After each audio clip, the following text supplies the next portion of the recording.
Hello guys, in this tutorial you will learn how to make a transparent background for your designs on Canva as a complete beginner in graphic designing. So let us begin.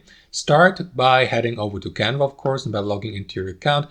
And as you can see, I added this photo to my design here just for the sake of this tutorial, depicting a desert with that text box here. And as you can see, obviously that background image is not transparent at all. But you can apply a simple trick to make it transparent. And you can apply the following trick to any photo or to any image or element here from the Canva library. All you will need to do, guys, is left click on the background image, just like that. And after that, you will see these options above the given design, including the transparency adjuster. So click on it.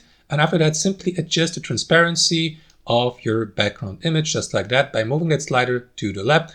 And the more to the left you move that slider, the more intense the transparency effect. As you can see, if I move it to, let's say, 30%, it looks pretty much transparent.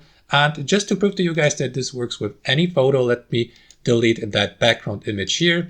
Head over to the Canva photo library here on the left-hand side and pick, let's say, that photo here with that water. Let me resize it really quickly. And after that, repeat the same process. Select the given background image. Click on transparency here and adjust the transparency level by moving that slider to the left. And that's basically it. That's how it works. Thanks for watching, guys, and see you next time.